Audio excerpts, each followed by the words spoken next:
예, 주 안에서 인사드립니다. 제가 25년 전에 제가 스코틀랜드의 아버딘에서 공부한 적이 있었습니다. 그때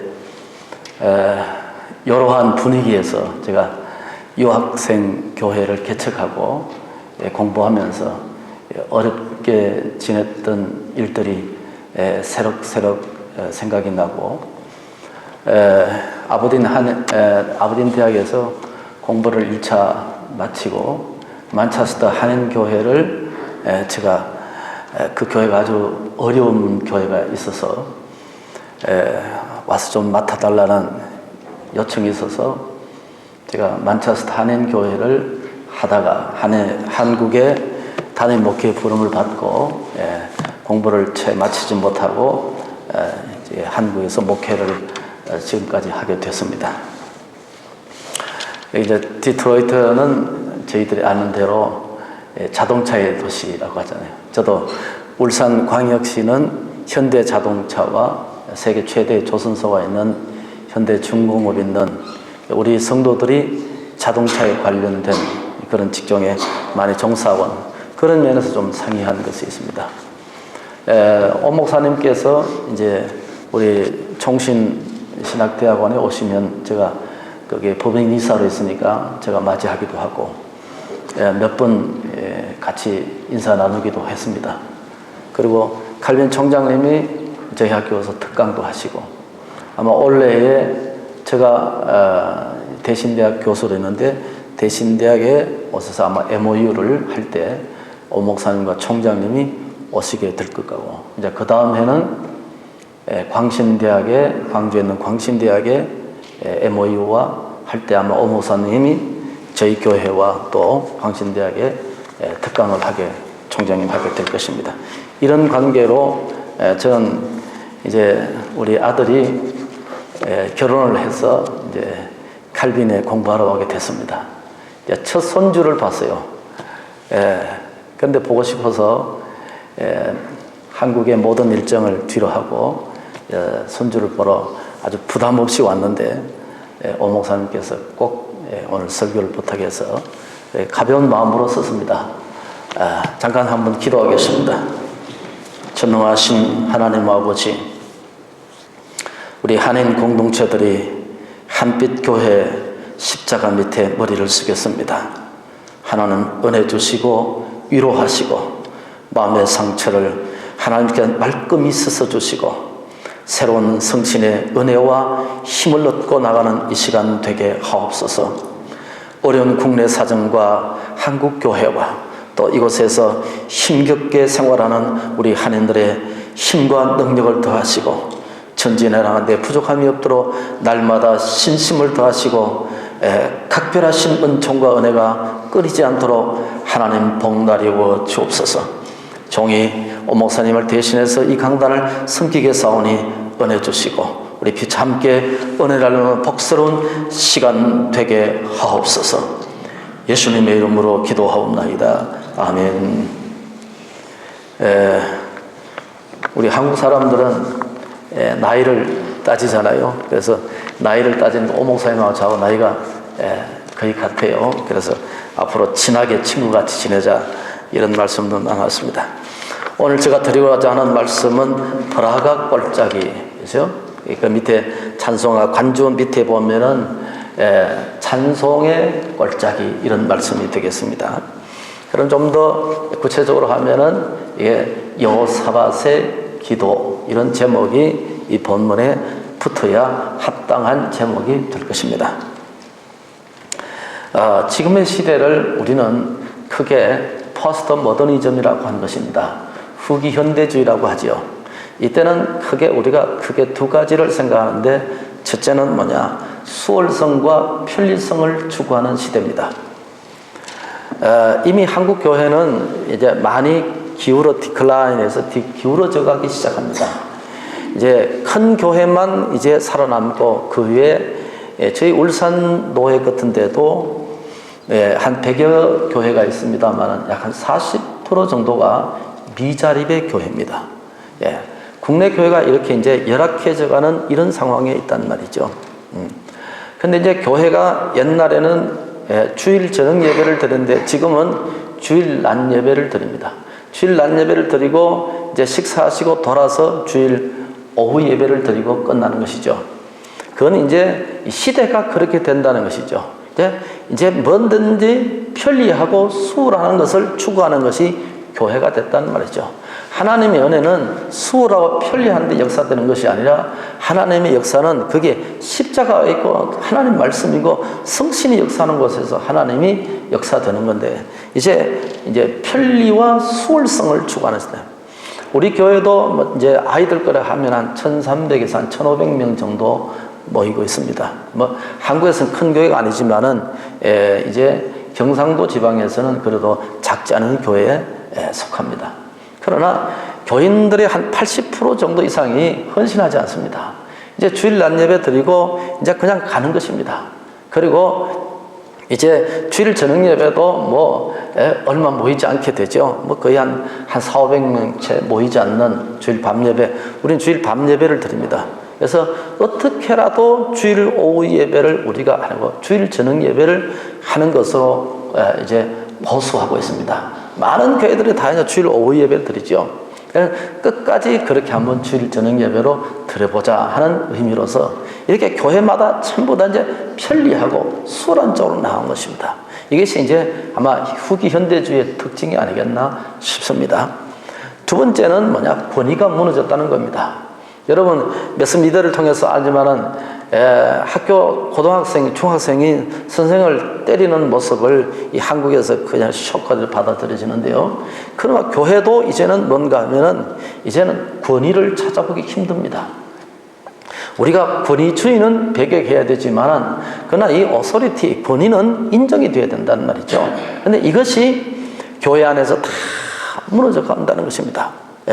그러니까 목사로서의 권위, 장로님으로서의 권위, 우리가 어른과 가족으로서의 권위, 부모로서의 권위, 이것이 한국에서 이제 거의 무너져 간다는 것입니다. 이것이 후기 현대주의의 특징 중에 하나다 하는 것입니다. 이것이 교회 안에 이제 깊숙이 들어와 버렸습니다. 이 교회 안에 깊숙이 들어버리니까 이제 말씀과 교회 안에 지켜져야 할 말씀의 권위들이 하나하나 무너지기 시작한다 하는 것이 이 시대의 하나의 반증이다. 그렇게 볼 수 있는 것입니다. 시대가 망하는 것은 기술력이나 지식의 부족이 아니라 내적이고 영적인 부분에 무감각하고 무관심하면은 그 시대에 무너진다는 사실을 우리가 역사에서 얼마든지 찾아볼 수 있는 것입니다. 시오노 나나미가 지은 우리가 이태리의 그 로마의 패망사가 무엇을 말하느냐 하면은 내적이고 뭐냐 하면은 영적인 것이 문드러질 때에 그것이 바로 로마가 무너졌다는 사실을 반증하는 것이죠. 인간이 기술과 첨단 사회를 만든다고 해도 삶의 주체가 되는 인간이 하나님을 찾고 정신적으로 영적인 것을 찾지 않으면 그 공동체는 타락하게 되더라는 것입니다.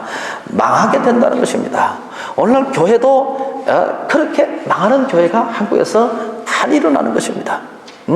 저는 우리 교단이 이제 우리 한국에서 가장 큰 교단입니다.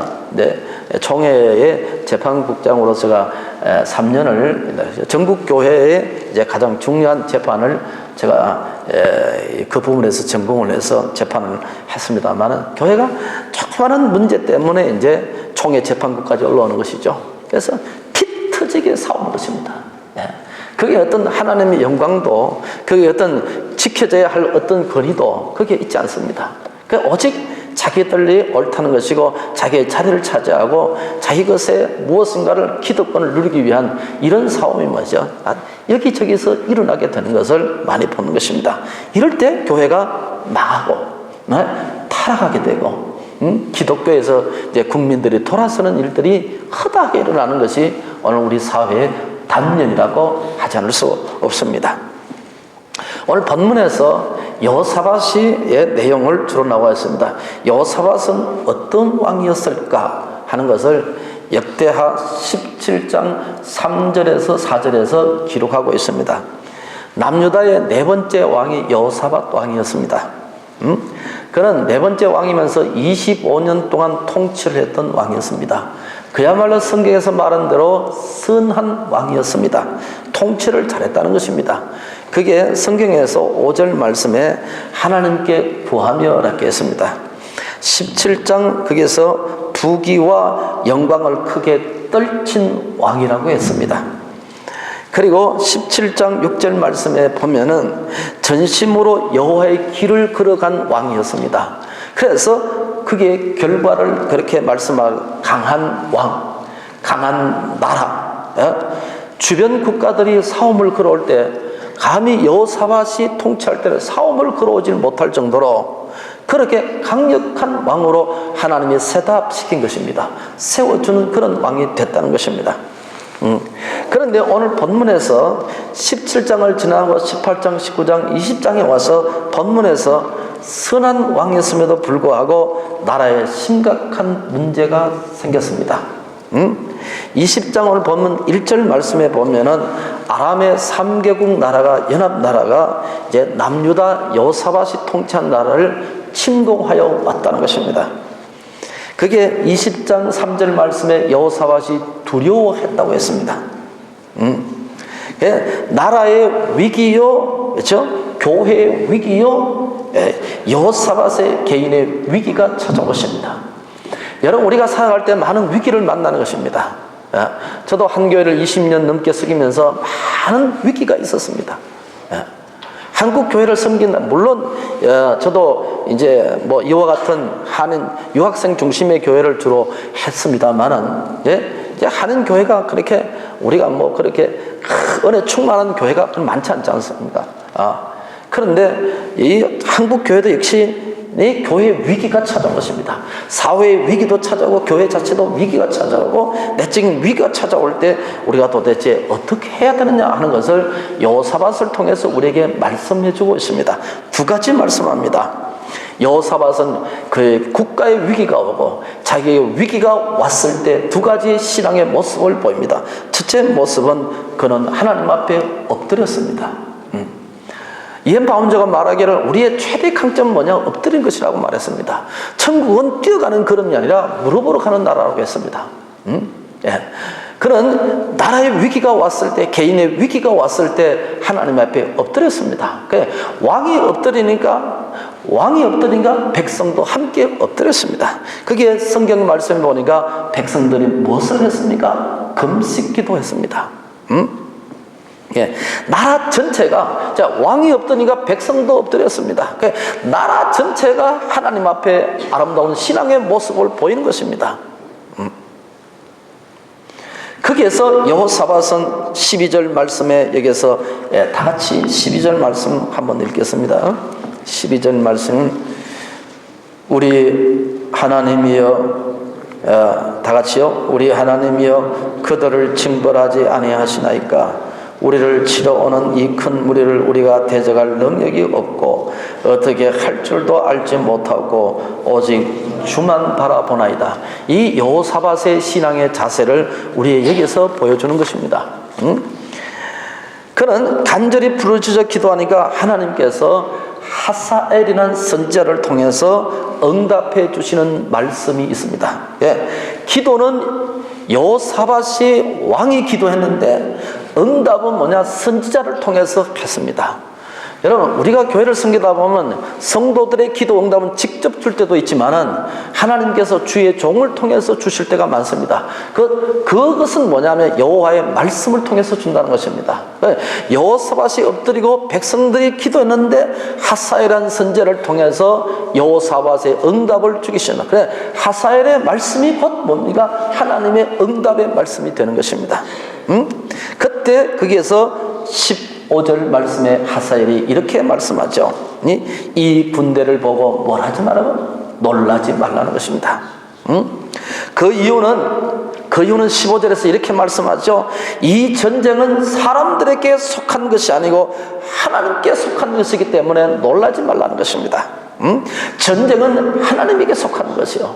우리가 사는 것이 전쟁입니다. 모든 것이 다 전쟁의 개념으로 도입되는 것이요. 뭐 소위 교육 전쟁, 문화 전쟁, 신앙은 전쟁입니다. 영적인 전쟁이에요. 그런데 전쟁은 뭐냐? 하나님께 속했다. 이것은 하나님의 전쟁이니까 놀라지 말라는 겁니다. 이 전쟁이 하나님의 전쟁이어서 하나님께서 개입할 수밖에 없다는 것입니다. 여기 이제 우리가 중요한 신앙의 메타포가 있는데요. 뭐냐? 어떻게 하나님의 전쟁, 우리의 전쟁이고 여호사밧의 원수들이 쳐들어왔는데 어떻게 하나님의 전쟁이 되느냐는 것입니다.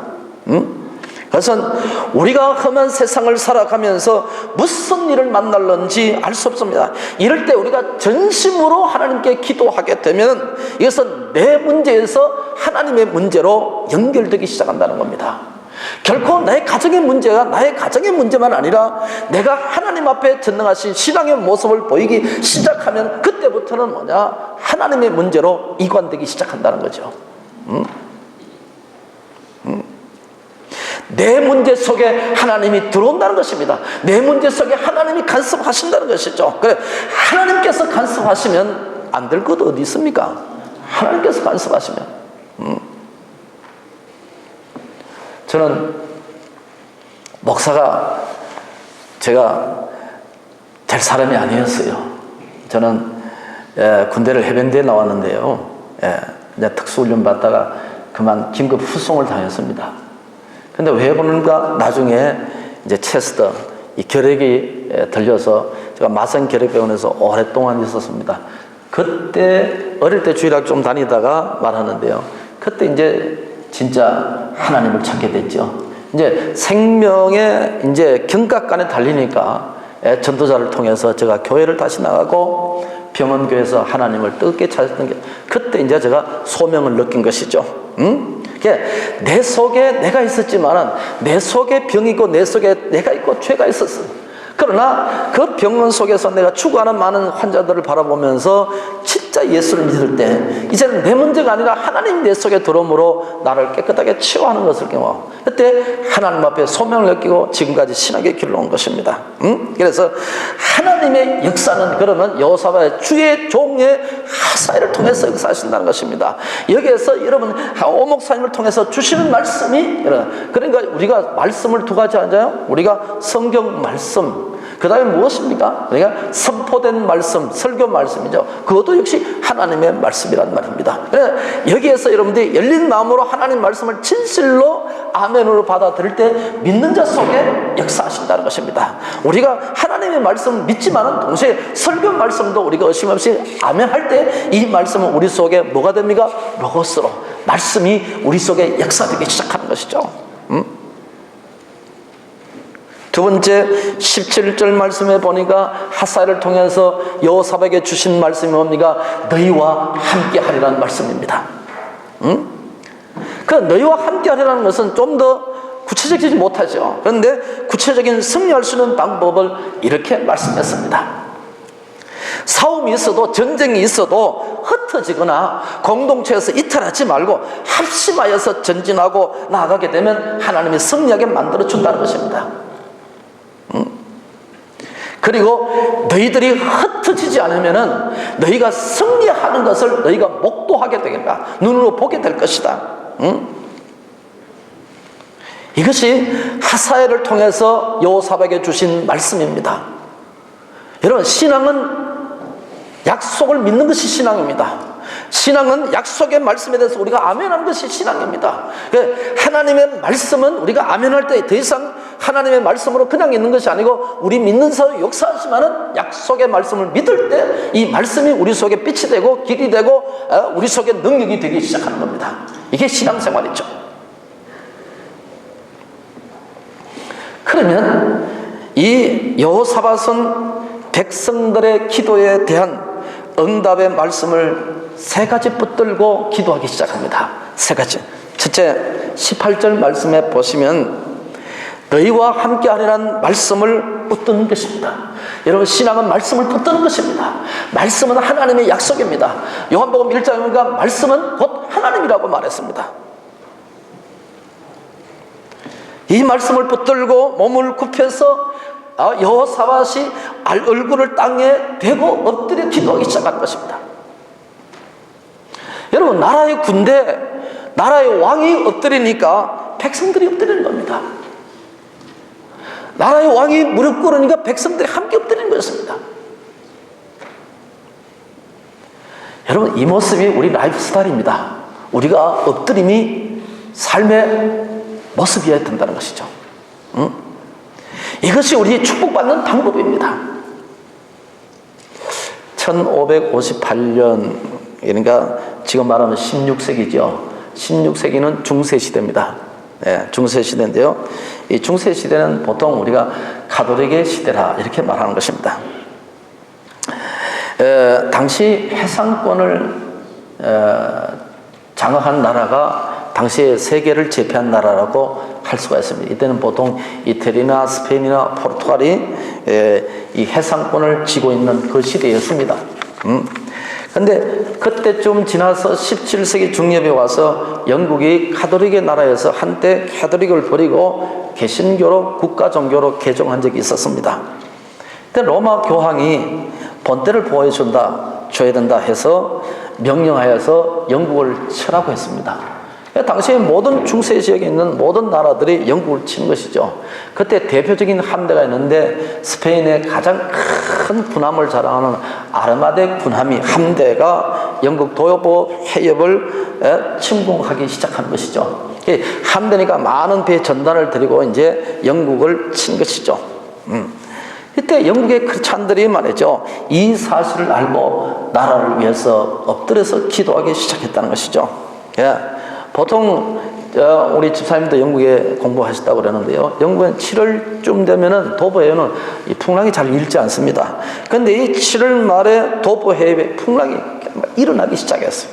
그러니까 스페인 무적 함대 아르마데가 도저히 항의할 수 없을 정도로 갑자기 풍랑이 일어났다는 것이죠. 일부 소형에 있는 어떤 함대들은 파손이 심해서 싸워보지도 못하고 전부 다 퇴각하게 된 것이죠. 물론 역사가들은 이때의 풍랑에 일어서 나라가 구해졌다고 해서 이 때의 이름을 더 윈드 오브 프로테스탄트, 개신교의 바람이라고 역사가들은 적였습니다. 나라의 위기가 왔을 때, 교회가 위기가 왔을 때, 개인의 위기가 왔을 때 모든 크리스찬들이 나라 위해서, 교회를 위해서 엎드려서 기도하니까 하나님의 풍랑을 일으켜서 원수들이 침범하지 못하도록 막았다는, 그건 역사적 기록입니다. 의인의 간구는 역사하는 힘이 많으리라. 너희가 얻지 못하면 구하지 아니함이라고 말했습니다. 이렇게 해서 영국의 위기에서 벗어난 이 사실들을 역사에서 분명히 기록한 것입니다. 두 번째 19절 말씀에 여호사밧이 뭐라고 했습니까? 심히 큰 소리로 여호와를 찬송했다고 했습니다. 자기 민족을 구원해 주실 분은 하나님이신 분이라는 것을 알고 자신의 권군과 환난에서 구원해 주실 분은 오직 하나님뿐이심을 믿고 하나님 앞에 그는 찬송으로 간절하고 찬송을 부르기 시작했습니다. 세 번째, 여호사밧이 실천에 옮긴 것은 찬양대를 조직했습니다. 그리고 찬양대를 조직하고 가운을 입혔습니다. 그리고 군대 행렬의 맨 앞에 서게 했습니다. 아주 특이한 전쟁을 합니다. 여러분, 세상 사람들이 이해할 수 없는 전쟁을 지금 하고 있습니다. 성도는 세상의 방법으로 사는 것이 사람이 아니라 하나님의 방법으로 사는 자입니다. 하나님의 뜻, 하나님의 방법으로 살아갈 때 우리에게 승리의 역사가 있다는 사실을 우리에게 샘플로 보여주는 말씀입니다. 그러면 우리가 여기에서 찬양대를 군대 앞에 서게 한 이유가 있을 것 아니겠습니까? 여기에 21절에 설명합니다. 이 전쟁의 성격을 보여주는 말씀이죠. 21절 다 같이 읽겠습니다. 백성과 더불어 의논하고 노래하는 자들을 택하여 거룩한 예복을 입히고 군대 앞에서 행진하며 여호와를 찬송하여 이르기를 여호와께 감사하세 그의 인자하심이 영원하도다 하게 하였더니, 그러겠습니다. 이 전쟁의 성격입니다. 이 전쟁은 오직 하나님에 의해서만 승리할 수 있다는 것을 보여주기 위해서 하나님께서 성가들을 군대 앞에 세웠습니다. 20절 말씀에 뭐라 했습니까? 20절 말씀인가 하나님을 신뢰한다는 최상의 표현이 무엇입니까? 다 같이 한 번 더 읽겠습니다. 20절 말씀. 이에 백성들이 아침에 일찍이 일어나서 드고와 들로 나가니라. 나갈 때 여호사밧이 서서 이르되 유다와 예루살렘 주민들아 내 말을 들을지어다. 너희는 너희 하나님 여호와를 신뢰하라. 그리하면 견고히 서리라. 그의 선자들을 신뢰하라. 그리하면 형통하리라. 여호와를 신뢰하라. 그렇죠? 선지자를 신뢰하라. 그렇습니다. 여러분, 신뢰가 무엇입니까? 신뢰가 믿음입니다. 그러면 전쟁에 있어서의 승리의 비결은 믿음입니다. 우리가 영적 전쟁의 승리는 믿음입니다. 우리의 삶의 라이프 스타일은 믿음인 것입니다. 믿음 없이는 하나님을 기쁘시게 할 수 없다고 말하고, 믿음으로 나가면 승리한다고 말씀했습니다.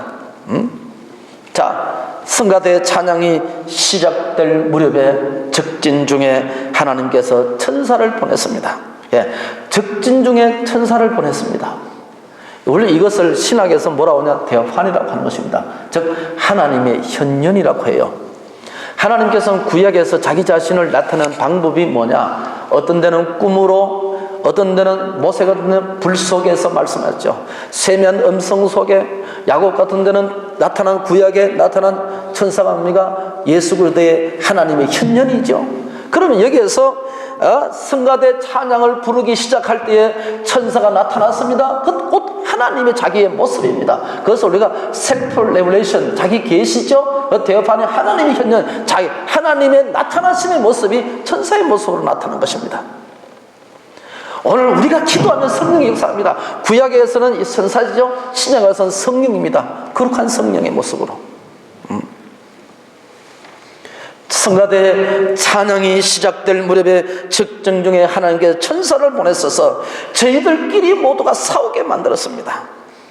시편 98편 1절 이하의 말씀에 새 노래로 여호와께 찬양하라. 그는 기이한 일을 행하사 그의 오른손과 거룩한 발로 자기를 위하여 구원을 베푸셨다. 한마디로 찬송하면 하나님이 역사하신다는 겁니다. 우리가 얼마나 심령이 강팍하고 얼마나 우리의 심령이 척박할 때가 많습니다. 쩍쩍 갈라지는 우리의 심령이 있죠. 삶이 우리가 녹록하지 않잖아요.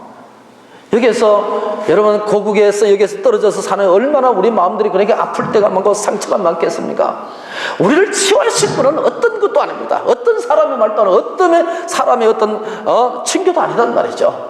천능하신 하나님이 우리의 찬송을 통해서 우리의 심령 속에 인누어도 홀리스피릿, 내 속에 역사하시는 성령님의 역사하심, 이것만이 우리를 깨끗하게 치료할 수 있는 줄로 믿습니다. 자, 싸움의 방법을 20장 22절 이하의 말씀에 보니까 전쟁은 하나님께 속했지만은 싸워야 할 책임은 누구에게 있습니까? 우리에게 있습니다. 자, 그 약속이 뭡니까? 20장 17절 다 같이 읽겠습니다. 이 전쟁에는 너희가 싸울 것이 없나니 대열을 이루고 서서 너희와 함께한 여호와가 구원하는 것을 보라. 유다와 예루살렘아 너희를 두려워하지 말라. 놀라지 말고 내일 그들을 맞서 나가라. 여호와가 너희와 함께하리라 하셨느니라 하며. 여러분 찬송화 성경하고 제가 있는 성경 찬송은 좀 다르죠? 예. 그럼 여기서 뭡니까? 싸우지 마라. 싸울 것이 없다고 말했습니다. 여러분 전쟁이 있는데 너희가 싸우지 말라는 것입니다. 예. 여러분 우리가 싸우면 우리가 다치는 것입니다. 우리가 싸우는 것이 아니라 우리 하나님이 나를 위해서 싸우게 만드는 것이 그게 영적인 전쟁입니다. 예. 그러니까 20장 20절 말씀에 뭐라고 하십니까? 너희는 놀라지 말라. 너희와 함께하리라. 너희가 싸우는 것이 아니다. 그러니까 20장 뭡니까? 여호와를 신뢰하라. 선자를 신뢰하라. 그러면 형통하게 되리라. 그렇게 말했죠. 믿음은 말씀에 대한 확신입니다. 믿음은 하나님에 대한 확신입니다. 그래, 찬송은 아무나 부를 수 있는 건 아니지 않습니까? 구속함을 받은 하나님의 백성이 하나님을 신뢰하는 마음에서 나오는 최상의 표현이 찬송입니다. 그래서 하나님께서 시편 22편 3절 말씀에 하나님께서는 이스라엘 백성들 중에 찬송 중에 거하시는 하나님이시라고 말했어요. 왜 찬송을 해야 합니까? 히브리서 13장 15절을 보니까 입술의 열매라고 말했습니다. 이러므로 우리가 예수로 말미암아 항상 찬미의 제사를 하나님께 드리자. 그 이름을 증거하는 입술의 열매니라. 입술의 열매. 그러면 우리가 찬송할 때 주시는 축복을 몇 가지 얘기해서 설명합니다. 26절 말씀에 보시면 한 번 더 읽겠습니다. 셋째 날에 무리가 브라가 골짜기에 모였어 거기서 여호와를 송축한지라. 그러므로 오늘날까지 그곳을 브라가 골짜기라 일컫더라. 브라가 해놓고 그 밑에 송축이라 찬양이라 그렇게 말했죠. 네. 그러면 아골 골짜기, 전쟁의 골짜기가 지금 무슨 골짜기로 변합니까? 송축의 골짜기로. 연합군들이 쳐들어왔는데 천사가 나타나서 다 처리해버렸습니다. 그런데 그 죽음의 골짜기가 지금 찬송의 골짜기로 변하는 것입니다. 요즘 한국이든 여기든 목회한다는 것은 어려운 것은 마찬가지입니다. 그야말로 지금은 아골 골짜기 같은 목회 현장입니다. 그러니까 목회를 감당한다는 것이 얼마나 어렵다는 것을 절실히 느끼는 것이 아마 한국이든 여기든, 물론 아마 미국이 더 어렵겠죠. 제가 이제 영국에서 귀국해서 조그마한 울산에, 원래 이제 제가 서울에서 단임 목회하다가 갑자기 영국에 공부하러 가게 됐습니다. 그때 헛바람을 들었죠. 자, 외국에 다 공부하면 좋은 줄 알고 서울에 있는 목회 자리를 박차고 이제 영국에 갔습니다만은,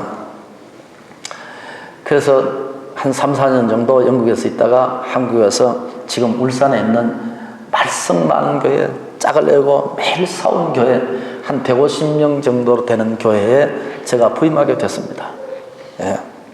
그래서 한 1년쯤 하고 나니까, 저도 경상도 사람인데요, 근데 보리문디들 진짜 참 예수 잘 안 믿어요.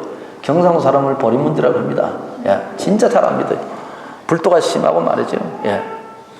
그래서 1년, 2년쯤 하니까 교회가 한 200명쯤 올라왔어요. 그래서 제가 기도하면서, 하나님, 나 서울서 목회하다 왔어요. 학교도 거기서 나왔으니까 나 서울 좀 다시 보내주소. 아무리 기도해도 안 되는 거예요. 그러다가 이제 교회를 신축해야 할 자리가 나오는 것입니다. 그래서 교회를 신축을 잘하고 교회가 한 300명쯤 왔습니다. 이제는 내 할 일 다 했으니까 나 서울 좀 다시 보내줘서 하나님 아버지. 그런데 하나님은 응답이 없었습니다. 그런데 이제 이렇게 하다 보니까 제가 번아웃이 된 것입니다. 탈진 상태에 오는 것이죠. 겉모양은 멀쩡하지만은 목회에 대한 어떤 매력을 잃어버리는 것이죠. 그럴 때 제가 한 300, 한 400명, 500명쯤 왔을 때 제가 이제 어떤 영적인 에너지가 다 빠져나간 것 같아요. 그러면서 제가 이제 주일 저녁 예배를 드리고 가만히 생각했습니다. 그래서 이렇게 해서는 안 되겠다. 그래서 주일 저녁 예배를 드리면 끝나고 나면 한 9시쯤 됩니다. 밤 9시. 그래서 옷을 갈아입고 이제 후배 목사님 한 분하고 이제 울산 가까이 있는 산기도를 가게 됐습니다. 그래 이제 산기도는 그냥 그야말로 바위 위에 앉아서 하는 것이죠. 광역시니까 울산이 이제 전부 다 산을 둘러싸여 있으니까 말이죠. 근데 밤에 주일 밤에 9시쯤 올라가면은 한 10시쯤 돼 산 정상에 도착합니다. 그래서 바위 깔고 목사님 2분, 한 3분 앉아서 한 2-3시간 기도하고 내려오면 새벽 1시, 12시 반쯤 되는 거죠.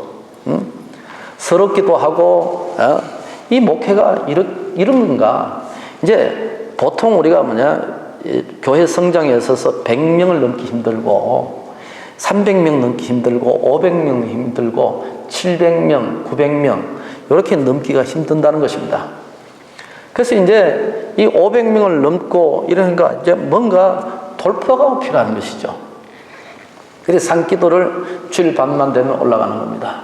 이제 그게 눈이 오든 비가 오든 춥든 덥든, 그래서 9년째 산기도를 해요.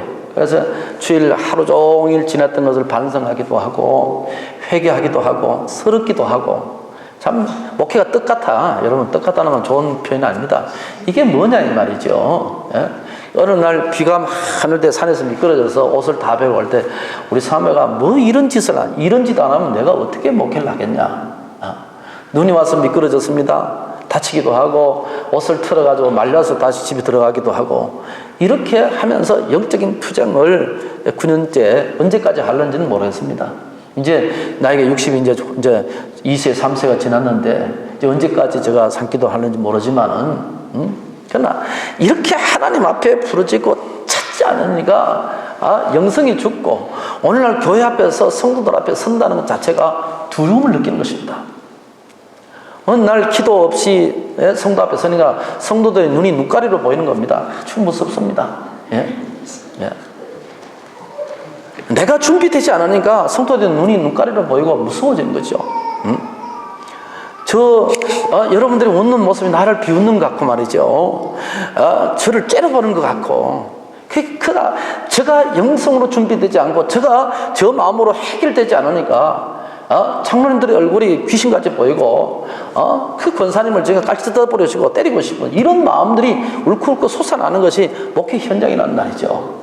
그러니까 그런 찌꺼기를 주일 밤을 해결하지 않냐고, 그런 내 속에 있는 죄성을 끌어내지 않냐고는 강단에서 그 성도들에게, 찾아오는 성도들에게 말씀을 전한다는 것이 얼마나 자존심 상하고 얼마나 내 자신을 속인다는 것이죠. 최대 죄를 많이 범하는 것이 목사일 수도 있어요. 예. 그래서 엎드리고 나고 나면은 내 마음에 즐거우고 밤 1시쯤 돼 들어오면은 지치지만은 그러나 마음속에 기쁨이 있고 즐거움이 있고 다시 영적인 자신감을 새기고 다시 성도들 앞에서 확신 있게 서서 말씀을 전할 수 있는 이런 것이 지금까지 그래요. 목회가 결코 쉽지 않은구나. 그래서 그런 것을 통해서 나의 영적인 에너지를 삼는 것이죠. 여러분들이 이곳에서 생활하면서 어떤 것에 영적인 에너지를 삼고 삽니까? 하나님 앞에 우리가 그런 어떤 소스가, 영적인 소스가 없고 어떤 하나님의 체험이 없을 때 우리가 이 세상을 살아간다는 참 어렵다는 것입니다. 갈등 속에 살고 분민 속에 살고 마음의 상처를 안고 살아간다는 것 자체가 우리가 얼마나 크리스찬으로서 온당하지 못한 모습이냐는 것입니다. 두 번째, 여기에서 마음의 기쁨을 가져다 주었습니다. 20장 24절에서 28절에 보니까 여호사밧이 전쟁이 끝나고 적군 진영에 가봤습니다. 살아있는 사람은 아무도 없었습니다. 그들이 남긴 전리품이 재물과 어복과 보물이 있었는데요, 이것을 거두는데 너무 많아서 3일이나 걸렸다고 했습니다. 하나님께서 물질적인 축복을 주실 때는 상상할 수 없는 방법에, 전쟁에 이긴 것만 해도 감사한데 여러분, 전쟁에 이기고도 무엇입니까? 하나님 물질을 그냥 말로 사투리로 세리 백가리로 갖다 허락해 준 것이죠. 그야말로 여호사밧은 이상하게 잘 되었습니다. 이상하게 일렸습니다. 이상하게 풀리는 역사가 있습니다. 여러분, 신앙은 내가 상상할 수 없는 일들이 일어나는 것입니다.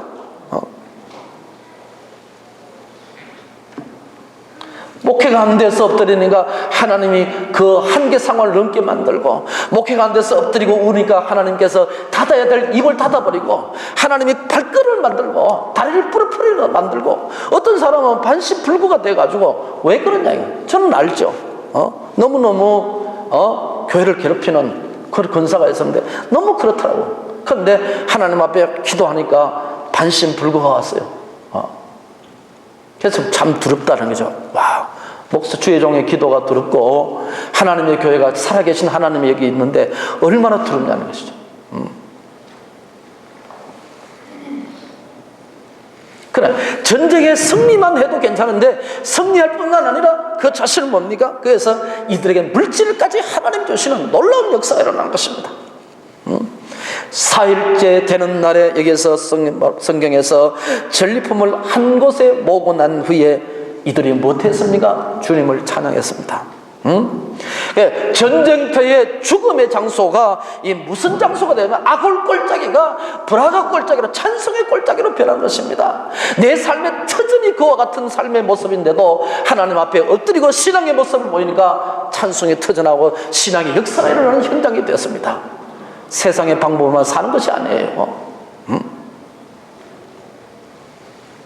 27절 하반절 말씀해 보세요.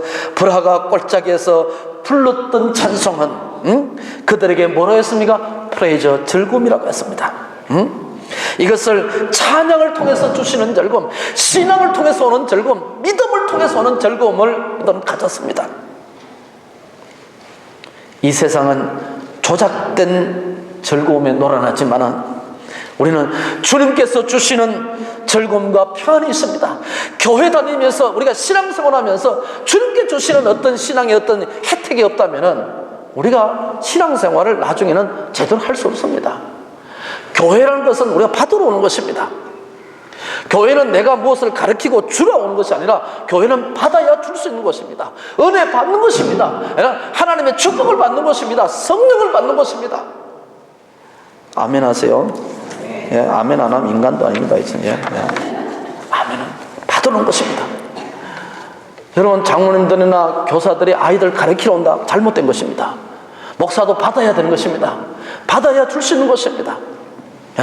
우리가 다 은혜를 받고 축복을 받는 것입니다. 교회는 것은 아주 시한 것이지만 그러나 이곳에는 뭡니까? 하나님의 성령이 계시고 두세 사람이 내리는 것은 나도 그들 중에 있다고 했으니까 성령이 계신 것인가 우리가 받는 것입니다. 은혜 받는 것이에요. 그래서 한 주간에 교회 한 번 나오셔서 은혜 받지 못하면 그건 뭡니까? 아무것도 아니라는 것입니다. 낯생입니다. 교회에서 은혜 받으셔야 되죠.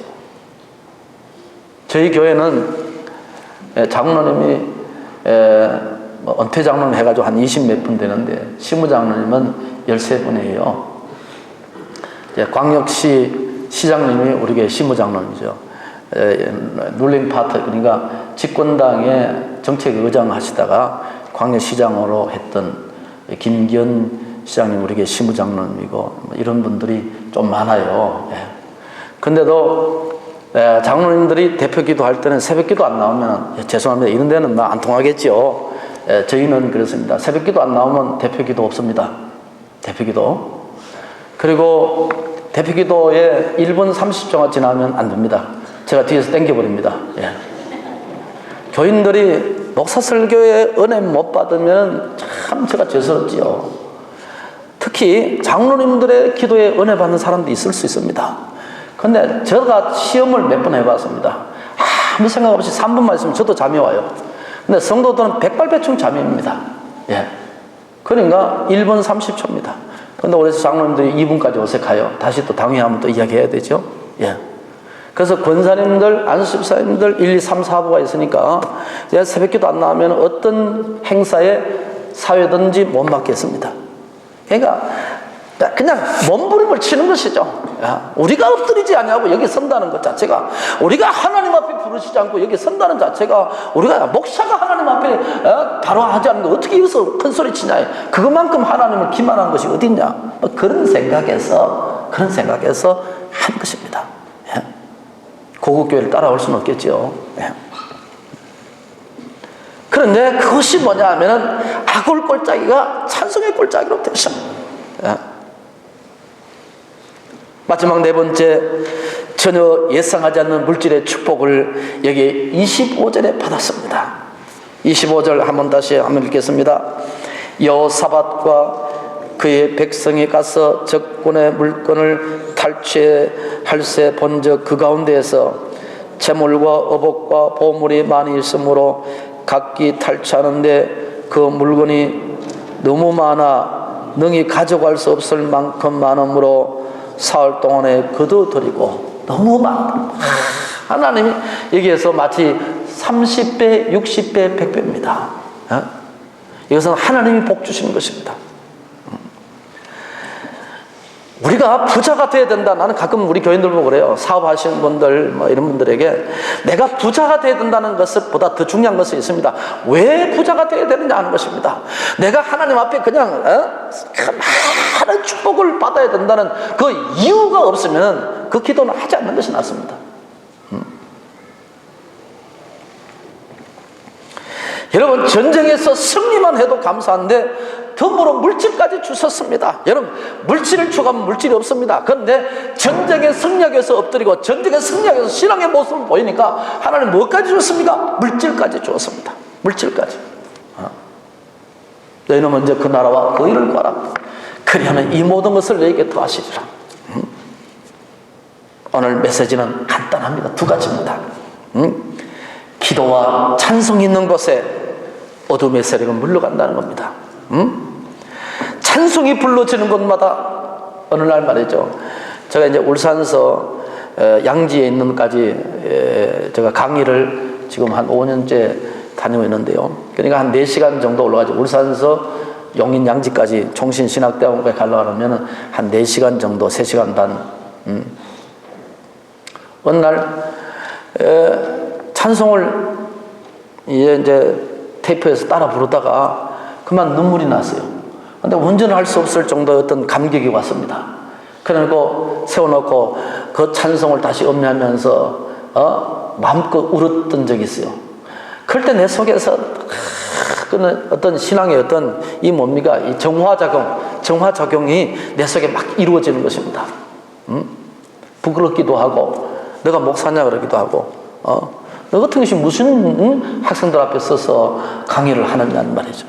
이런 어떤 복합적인 것이 이 찬송 가사 속에서 들어와서 한번 울었던 적이 있습니다. 여러분, 찬송이 불러지는 곳마다, 여러분, 찬송의 역사가 10년마다 축복의 역사가 나타나게 되고, 그런 10년과 그런 삶의 현장에서 하나님이 역사가 나타나더라. 교회가 막 어렵잖아요. 교회가 어렵잖아요. 영적으로 느낄 수 있습니다. 그러나 그럴 때 주의 종이 기도하고 엎드리고 산에 가서 기도하고 하나님 앞에는 그 어둠이 굳어지는 모습을 볼 수 있습니다. 이상해요. 제가 탱자 놀고 무슨 뜻인지 알죠? 탱자 영적으로 놀고 이러면은 교회가 문제가 생겨요. 아무 문제가 없는데도 권사님들 한 4, 50명 되니까 말이죠. 여기서 쫑알쫑알. 여자분들이 얼마나 말이 많습니까? 쫑알쫑알. 그러니까 수임이 안 나잖아요. 쫑알쫑알. 깔치 뜯어보고 싶어요. 말도 안 되는 거 가지고 막 말을 만들고.